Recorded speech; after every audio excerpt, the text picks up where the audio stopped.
virtually again, and we've been fortunate enough to get Dr. Nurul Ashikin, who is a flood expert and an expert in resilience planning, to join us today. And really, we're kind of quite excited to understand the impact of floods and how it impacts the economy, how it impacts different businesses, and really an honor to have you on the show, Dr. Nurul. Thank you for joining us. Thank you for inviting me, Mr. Nordin. Yeah.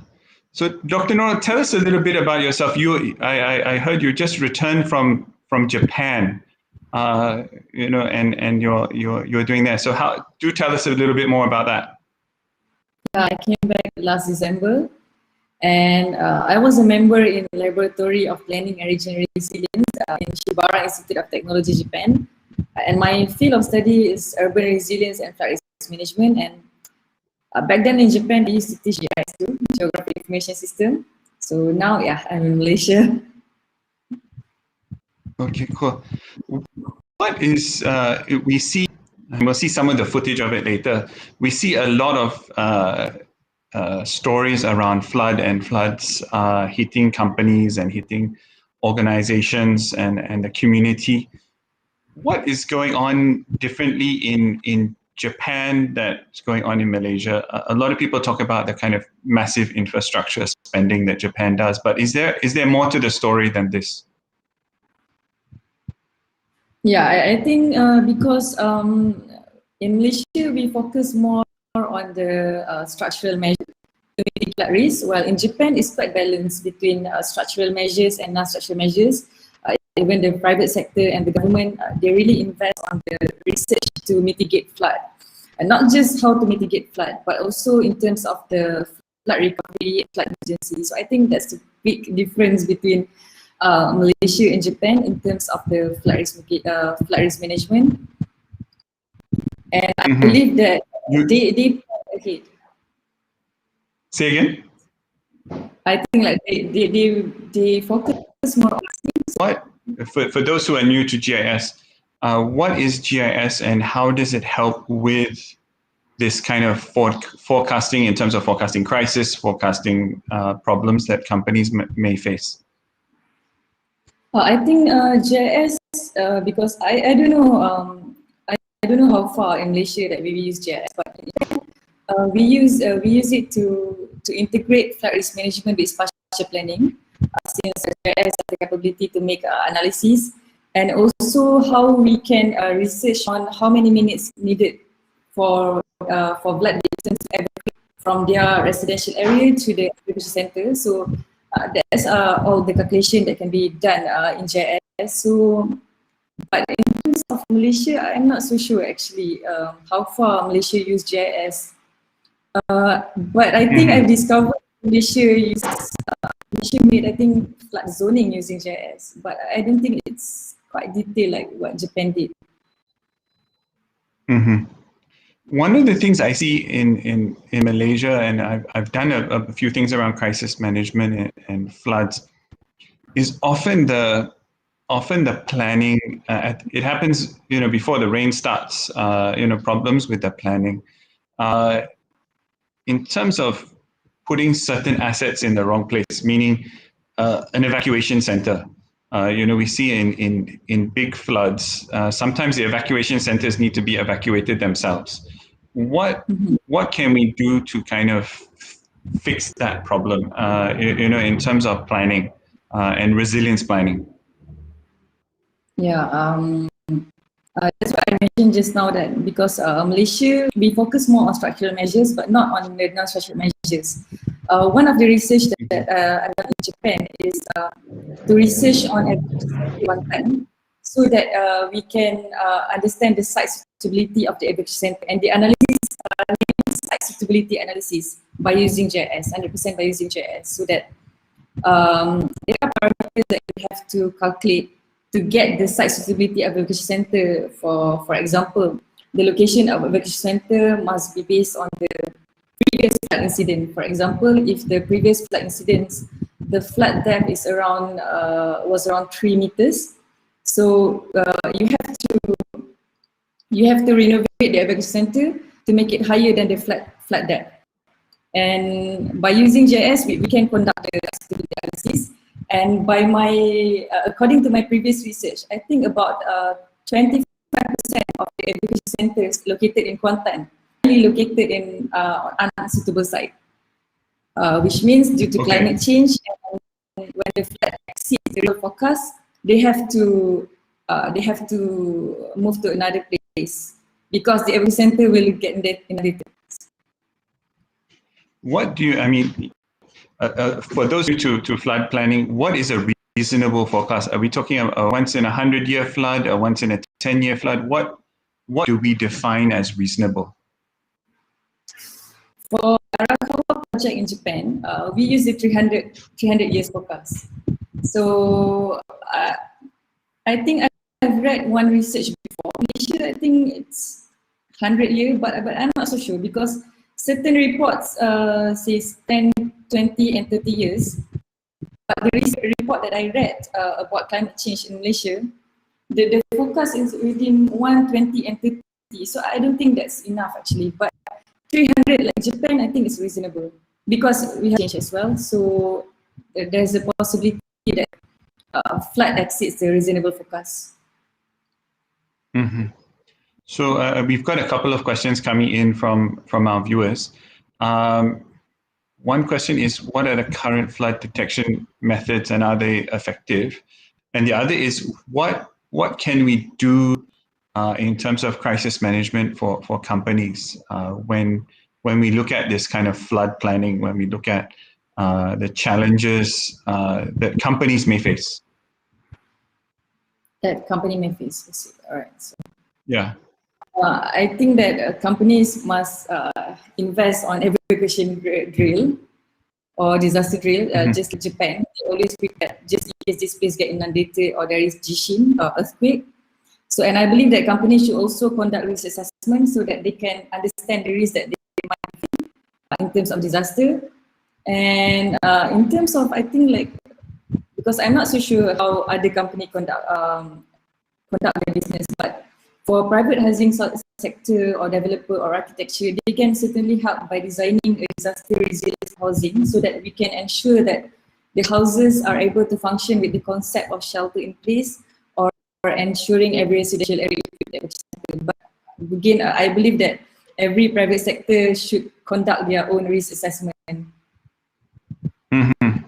Okay, so it's partly looking at this GIS data, partly looking at the risk for your own company. One of the things I saw during different floods, not just in Malaysia, but around the world, around the region, is supply chains hit very quickly. Is this something that we talk about where we put industrial estates, and when we consider which industrial estates that we should buy land in and place our factories, how much of that data is available and how much people doing this risk assessment? Or is it, people are just visiting when it's nice and sunny and it looks really great? They often say, if you want to buy a house, visit when it's raining so you can see all the problems. But what is your international experience in terms of best practice in terms of that level of planning? The problem with Malaysia is that this kind of data is not available to the public. For example, in Japan, you can access the GIS data, the spatial data for free online. So that it's very easy for business owner to identify whether the land that they will be buying is suitable land or not. But in Malaysia, the GIS data is not available. For example, I requested the GIS data for Kuantan so that I can conduct the site stability analysis. But however, the spatial data provided by the government is not the updated data. So that it's very hard, I think, in Malaysia for us to conduct our own flood zoning or disaster zoning so that we can make better decision in buying property. So I believe that moving forward, that Malaysia should make our disaster spatial data all available for free to the public so that business owner can make better decision, or where they can buy the property, etc. And I also believe that the government need to review their flood regulation and land use regulation, especially the flood zoning, so that we can help everyone, including the public, so that whenever you want to purchase a house, you can decide first whether this is safe. Is this a flood-prone area or not? Of course, I think culturally, a lot of population centers in Malaysia and throughout Southeast Asia are built on rivers. Even the name of the capital is Kuala Lumpur, which is this kind of like right in the middle, of where two rivers meet. We've seen some very interesting flood mitigation projects, including a tunnel. Could you tell us a bit about why we need to invest into public infrastructure to mitigate these floods on a long-term basis? Because I believe that when we invest big to solve the flood issues, for example, like this, like Japan, they invest billions to develop the high standard levy, and after they develop the high standard levy, we never hear that Tokyo will face any flood incidents. But unlike Malaysia, we depend on Directive number 20 that will only be activated when the disaster has been declared, because our measures in Malaysia are more reactionary rather than preventative, so that we focus more only on the flood response than flood mitigation. So I believe that moving forward, we really need to invest one and big. For example, maybe we can develop high standard levy, but in order to do so, we have reviewed a lot of regulations, because to invest big, for example, like the levy project, the modern levy project, not the conventional type levy project, we need to incorporate the spatial planning into the risk management. So yeah, once and for all, I believe that Malaysia need to invest big, especially for the urban. No, I know it. This is a thing that we see this disruption with flash floods and these kind of things. It does become a media event very quickly, and it's all very exciting when it happens. But I think we've got a little bit of the footage, and I've asked if we can have a look at some of the footage here and see some of the and you could kind of run us through some of the things that we're looking at here, and what could have been done to deal with this kind of flooding.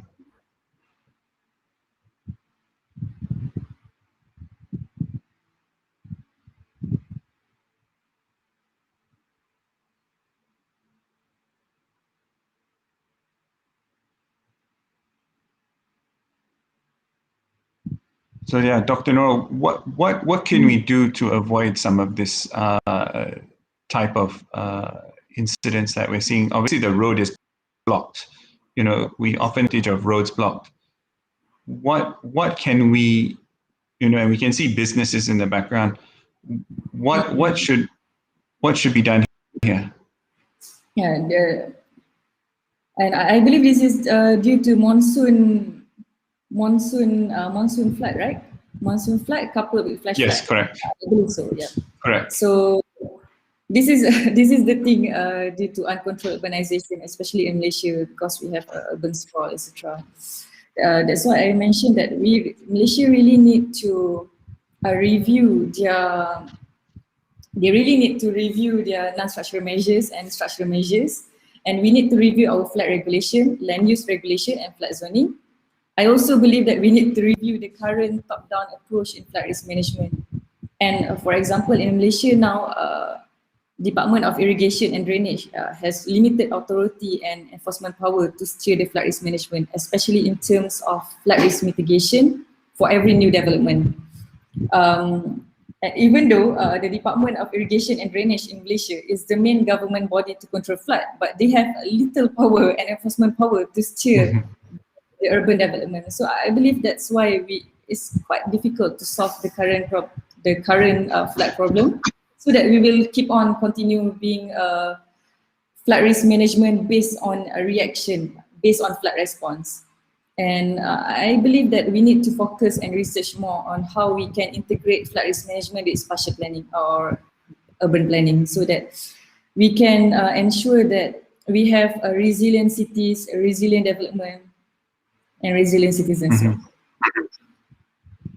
When you turn this word resilient, and I think there's one question that's come in on social media analysis and social media data.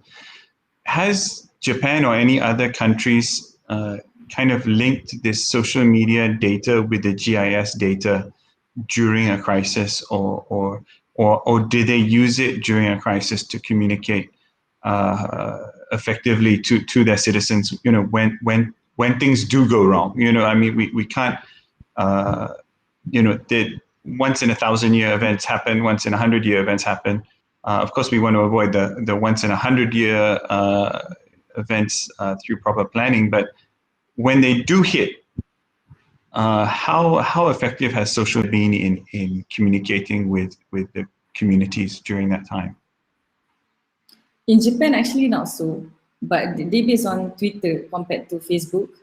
But because that the phone that we were using in Japan, so you will get the warning automatically on your phone. So I think more towards that than using social media.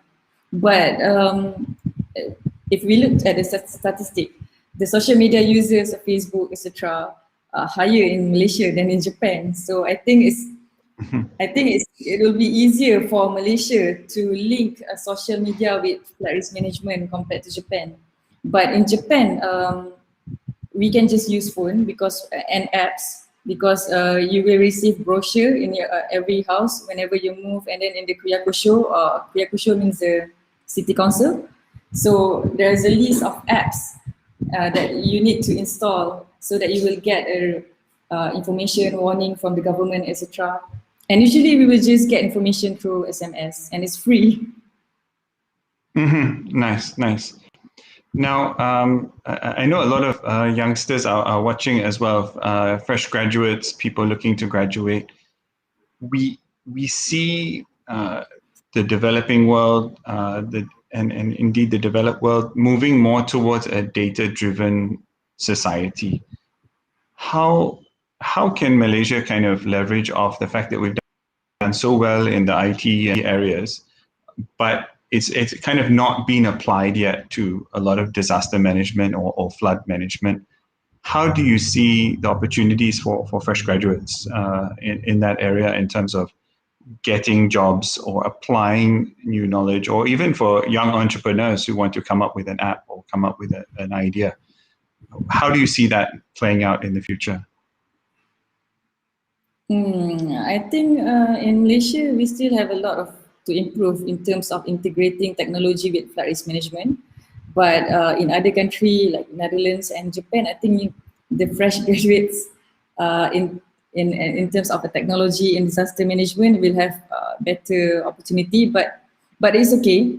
You can always voice this out to the public and to the government so that they will improve, because technology will really help to mitigate the risk of flooding effectively, and we really need to move forward. And we can see the combination of technology and flood risk management in the high standard levy in Japan.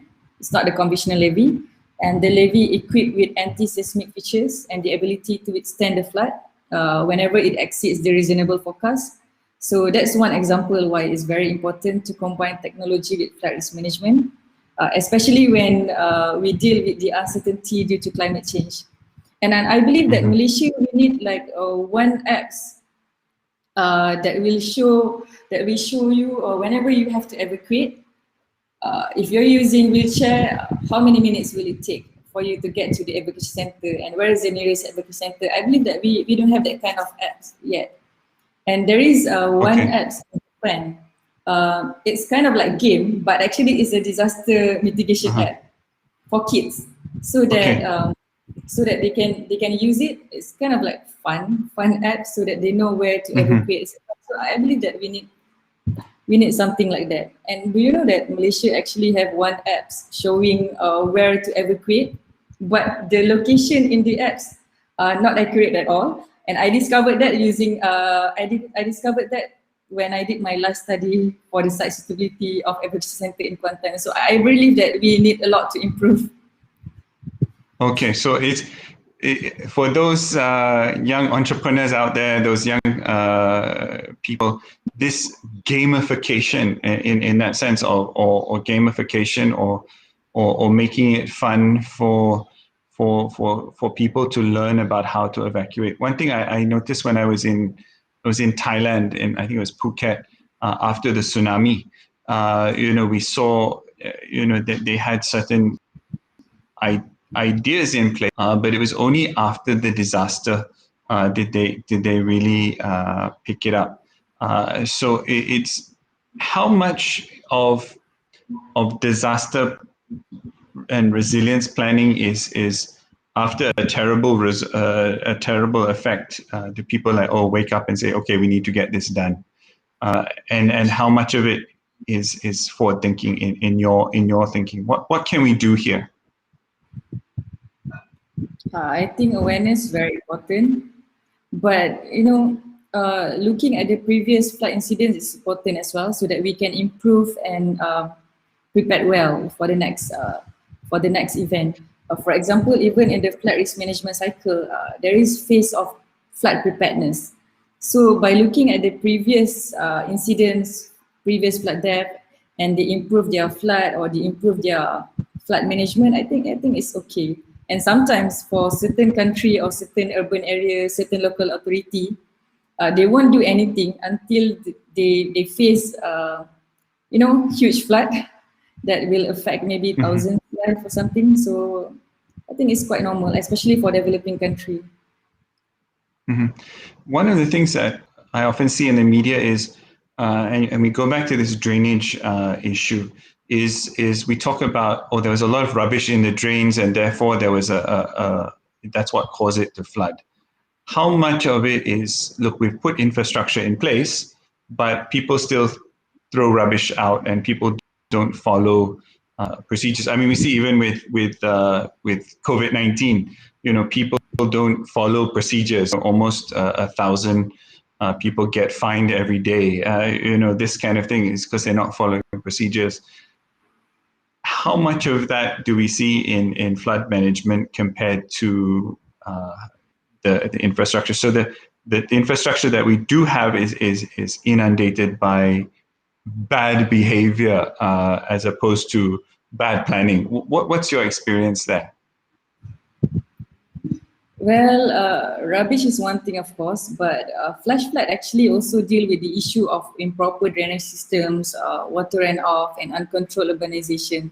And we also, and the changes of land use from forest land to urban land has led to a more than 10 times increase in the runoff, and most rainfall become runoff, and rivers in Malaysia lack the capacity to deal with this enormous runoff from the urban land, and thus will of course lead to flooding. And then we have another issue that the drainage capacity in Malaysia's river is greatly diminished because of sedimentation. And we also have infrastructure development too near with the river and coupled with clogged drains due to littering and can cause flash flood. And of course, in terms of the public attitude, we do need to educate the public in terms of rubbish. But at the same time, we have to look at the other area that I mentioned, for example, the uncontrolled urbanization, the water runoff, and no, it seems to be plenty of work for you to do to fix these problems, Dr. Nurul. I really appreciate your insights here. And I know sometimes, we talk about exciting areas of the economy. We talk about exciting, developments and kind of sometimes flood risk planning and all these kind of things is difficult work. Except when it starts to flood, everyone says, "Oh, gee, I wish I had have done more of that last year." So kind of in that, as we close off today's session, what should corporations do? I mean, for me, one thing is just don't be in the place where it's going to flood. That's the simplest thing. But sometimes you're already there. You know, there's no escape from your current location, or it's a difficult escape path.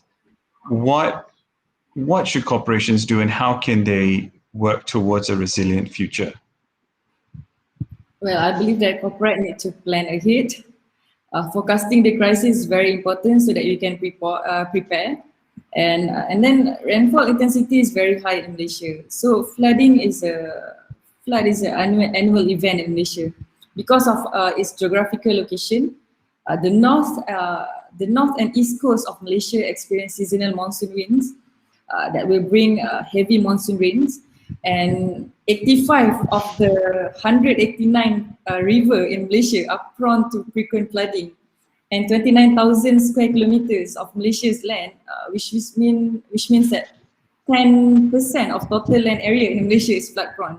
So since we already know that we are living in a flood prone state, flood prone country, so I believe that corporate sector can already plan ahead and forecast the crisis so that they can manage well. And I think flood incidents in Malaysia is predictable due to our geography, especially due to the seasonal monsoon. And since we already know that which river are prone to flooding, etc. So yeah, focus. Exactly. Yeah, no, I think still a lot of work to do, and I'm sure you're going to be busy helping to come up with some of the resilient plans for the future for Malaysia. And really, I would like to thank you, Dr. Nurul, for finding the time out of your busy schedule to join us today. Very insightful. I'm sure we're going to call on you again to find, when and if, or if not when, when, not if, a flood does happen. It'd be great to get your insights into that kind of crisis. And thank you again, Dr. Nurul, for your time today. All right, thank you, Nordin. Thank you for inviting me. I hope I answer all the questions well. There's a few more we might ask you. I couldn't get around to all of them. In the comments, you might have to go in and answer them in the comment section if we can call on you or any one of your assistants to do so.